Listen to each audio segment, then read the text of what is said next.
बिस्मिल्लाहिर्रहमानिर्रहीम। अस्सलाम वालेकुम वरहमतुल्लाहि वबरकातुहू। मैं हूं आपका family physician doctor Mohammad Asif Yunus. Channel को सब्सक्राइब करें और साथ अपीयर होने वाले बेल आइकॉन को ज़रूर प्रेस करें।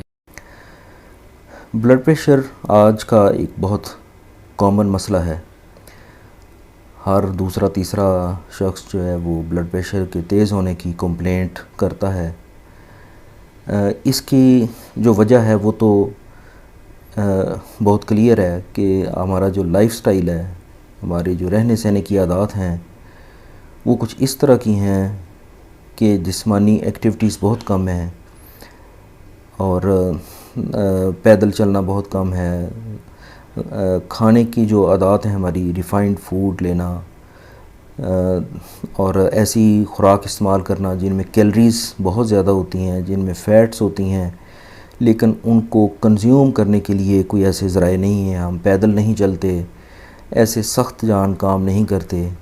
कहीं भी जाना हो तो गाड़ी का या बाइक का इस्तेमाल किया जाता है। तो ऐसे में जिस्म के अंदर मुख्तलिफ़ कसाफ़तें जमा होती हैं, फ़ैट जमा होती है, जिस्म मोटापे की तरफ चला जाता है और मुख्तलिफ़ मसाइल पैदा होते हैं, जिसमें शुगर का मसला, ब्लड प्रेशर हाई होने का मसला, जोड़ों के मसाइल, हड्डियों के, मसल्स के।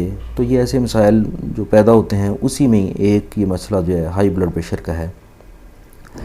बहुत सारी फार्मास्यूटिकल कंपनियां वो मेडिसिन्स बनाती हैं जो कि ब्लड प्रेशर को कम करने के लिए इस्तेमाल की जाती हैं और उनसे ब्लड प्रेशर कम हो भी जाता है। लेकिन उनका मेन टारगेट ये होता है कि ब्लड प्रेशर तेज़ होने के सिलसिले में जो जिस्म के अंदर केमिकल रिएक्शंस हो रहे होते हैं, वो केमिकल रिएक्शंस मुख्तलिफ़ स्टेप्स में हो रहे होते हैं। यानी मिसाल के तौर पे हमारे किडनी से एक हार्मोन निकलता है रेनिन। रेनिन जो होता है वो एंजियोटेंसिनोजन को एंजियोटेंसिन 1 में कन्वर्ट करता है। एंजियोटेंसिन 1 जो है वो एंजियोटेंसिन 2 में कन्वर्ट होता है।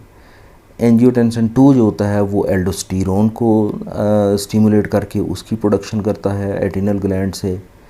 और जो एल्डोस्टेरोन है वो सोडियम आयंस को जिस्म से ख़ारिज होने से रोक देता है, जिसकी वजह से साथ ही चूँकि उसका ऑस्मोटिक प्रेशर बढ़ जाता है ब्लड का, तो वो पानी को एब्ज़ॉर्ब करके उसका वॉल्यूम भी बढ़ा देता है और ब्लड प्रेशर भी बढ़ा देता है। तो इसके जो मुख्तलिफ़ स्टेप्स होते हैं, जो केमिकल रिएक्शन चल रहे होते हैं, उनको मुख्तलिफ़ जगहों से ब्रेक किया जाता है। जितनी भी फार्मास्यूटिकल कंपनियां हैं वो इस चीज़ को टारगेट कर रही होती हैं। ये जो ड्रग्स होती हैं ये किसी न किसी स्टेप को ब्रेक कर रही होती हैं। कोई ऐसी मेडिसिन है जो कि उसकी टोन को, मसल्स की टोन को कम कर रही होती है। कैल्शियम चैनल ब्लॉकर्स हैं कि ना ही मसल कॉन्ट्रैक्ट हों, जो छोटे छोटे मसल्स होते हैं इसकी दीवारों में, ये जो ब्लड वेसल्स की दीवारों के अंदर होते हैं, तो टोन कम हो जाएगी। कोई हार्ट रेट को कम कर रही होती हैं, कोई इन स्टेप्स को। तो ये उसको टेक्निकली हैंडल किया जाता है। लेकिन इस चीज़ को कम ही टारगेट किया जाता है कि ब्लड प्रेशर का जो होने का आर्ज़ा है वो उसको कम किया जाए।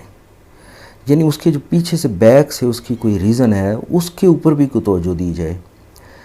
अगरचे ये बड़ा कॉम्प्लिकेटेड और इसके ऊपर बहुत सारे तजुर्बात की ज़रूरत होती है, लेकिन कुछ ऐसी अल्टरनेटिव मेडिसिन होती हैं जो पब्लिक में यूज़ हो रही होती हैं और उनके बड़े खातिर खा रिज़ल्ट्स मिल रहे होते हैं। ऐसा ही एक नुस्खा मैं शेयर करूंगा जो बहुत सारे पेशेंट्स को हमने इस्तेमाल भी करवाया और ख़ुद भी कुछ पेशेंट्स ने हमें बताया, और वाकई ही वो चूँकि मेरे रेगुलर पेशेंट थे और उन्होंने पहले वो मेडिकेशन इस्तेमाल कर रहे थे, जो ये जो अंग्रेज़ी अद्वियात जिसको बोल देते हैं हम।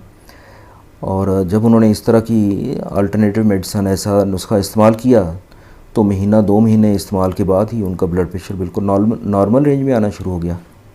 अब यही एक एविडेंस होता है, आजकल एविडेंस बेस्ड मेडिसिन का है एक कॉन्सेप्ट होता है। तो एविडेंस यही है कि आपके पेशेंट्स आपको बता रहे हैं। ख़ास तौर पर अगर कोई ऐसी मेडिसिन आप इस्तेमाल करते हैं जो जड़ी बूटियाँ हैं और उनके कोई ऐसे साइड इफ़ेक्ट भी नहीं हैं और एक रूटीन की, एक घरों में इस्तेमाल होने वाली चीज़ें हैं, और अगर उनका कॉम्बिनेशन बना के आप इस्तेमाल करते हैं तो इसमें कोई हर्ज भी नहीं होता। तो नुस्खा जो इसके लिए जो एक बड़ा ज़बरदस्त जो इसका फ़ीडबैक भी है, इसमें आपने कुछ इस तरह करना है कि गुलाब की पत्तियाँ सूखी हुई ये ले लेनी है आपने 25 ग्राम। सुरख गुलाब भी ले सकते हैं और पीला गुलाब या दूसरा भी, लेकिन सुरख सबसे ज़्यादा बेहतर है क्योंकि वो एक नेचुरल उसका एक असर होता है। वो पंसार की दुकान से भी मिल सकती हैं, उनमें डस्ट काफ़ी ज़्यादा होती है। तो दूसरा तरीका ये है कि आप ताज़ा गुलाब ले लें, उनकी पत्तियाँ अलग कर लें और उनको खुश्क कर लें, साए में खुश्क कर लें, और जब वो बिल्कुल ड्राई हो जाएं तो उसके बाद इस्तेमाल कर लें। उसमें से 25 ग्राम आपने ले लेनी है। इसके बाद दूसरे नंबर पे है कासनी। ये भी एक जड़ी बूटी है, फूल ये होते हैं, ये तकरीबन पर्पल कलर के फूल होते हैं इस पौधे के ऊपर। तो ये कासनी जो है ये भी 25 ग्राम ले लेनी है। तीसरे नंबर पे है सफ़ेद ज़ीरा। ये भी आमतौर पे हमारे किचन में मौजूद होता है, ये आपने लेना है 25 ग्राम। चौथे नंबर पे है छोटी इलायची। ये आपने सब्ज़ इलायची लेनी है। एक ब्लैक इलायची होती है जो ये खानों में इस्तेमाल होती है, मसालों में, गरम मसालों में इस्तेमाल होती है, वो इलायची नहीं लेनी, बल्कि सब्ज़ इलायची वो आपने 12 ग्राम लेनी है, यानी वो आधी लेनी है। जो पहले मकदारें हमने ली हैं उनसे ये आधी होगी। इसके दाने निकाल के वो 12 ग्राम आपने लेने हैं। और पाँचवें नंबर पे है छोटी चंदन। ये भी एक जड़ी बूटी है, ये भी 12 ग्राम लेनी है। छोटी चंदन को इसरोल भी कह देते हैं। तो ये इंग्रेडिएंट्स, यानी इसमें सुरख गुलाब की खुश्क हुई पत्तियाँ 25 ग्राम, नंबर 2 पे कासनी 25 ग्राम, नंबर 3 पे सफ़ेद ज़ीरा 25 ग्राम, नंबर 4 पे छोटी इलायची 12 ग्राम और नंबर 5 पे छोटी चंदन 12 ग्राम।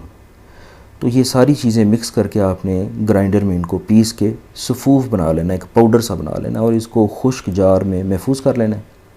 ख़ुराक इसकी इस तरह से है कि चाय वाली चम्मच आधी, यानी जिस तरह से उसको फुल भर के नहीं बल्कि तकरीबन आधी के बराबर वो मकदार हो, वो आपने सुबह नाश्ते के बाद और रात के खाने के बाद 2 दफ़ा लेनी है। तकरीबन 3-4 हफ़्ते आप इस्तेमाल करें इसका अच्छा रिज़ल्ट लेने के लिए, और ब्लड प्रेशर साथ में चेक कराते रहें। इसके साथ आप जो पहले अद्वियात इस्तेमाल कर रहे हैं वो उसी तरह से इस्तेमाल करते रहें, चूँकि जैसे जैसे आपका ब्लड प्रेशर नॉर्मल होता जाएगा, ख़ुद ब खुद अंदाज़ा होता जाएगा, और आहिस्ता आहिस्ता से फिर आप जो दूसरी अद्वियात अगर उनका रिलीफ़ मिलता है तो वो आप छोड़ भी सकते हैं। उसके लिए बेहतर है कि आप अपने डॉक्टर से एडवाइस लें, जिसने वो आपको मेडिसिन लिख के दी हुई हैं, उससे एडवाइस लें कि इसको हम किस तरह से छोड़ सकते हैं। वो इसका डिसीजन लेगा जब ब्लड प्रेशर उसको नॉर्मल मिल रहा होगा, तो वो डॉक्टर आपका मौलज जो है वो डिसीजन लेगा कि इसको रिड्यूस करना है डोज़ को या बिल्कुल छुड़ा देना है। तो वो according to the level of blood pressure वो उसकी डोज़ को एडजस्ट करेगा। तो उसको आप ख़ुद से नहीं छोड़ें, बल्कि ये नुस्खा साथ इस्तेमाल करें। और किसी हद तक परहेज़ वो जो ब्लड प्रेशर के मरीज़ होते हैं वो पहले से ही कर रहे होते हैं, जैसे नमक का परहेज़ है, ज़्यादा चर्बीले या जो मुरगन खाने हैं उनका परहेज़, मिर्च मसाला जात और ये सारे, और वॉक करें रोज़ाना तकरीबन 20 से 30 मिनट ब्रिस्क वॉक, थोड़ा सा आप एक्टिविटी इस तरह की रखें, और नींद अच्छी लें। तो ये एक हर्बल समझें कि एक टिप है, एक टोटका है, जिसमें इस्तेमाल होने वाली ये जड़ी बूटियाँ ये बेज़रर हैं, इनके कोई साइड इफ़ेक्ट नहीं है, इसलिए ये पब्लिक में एक शेयर भी कर दी जाती हैं।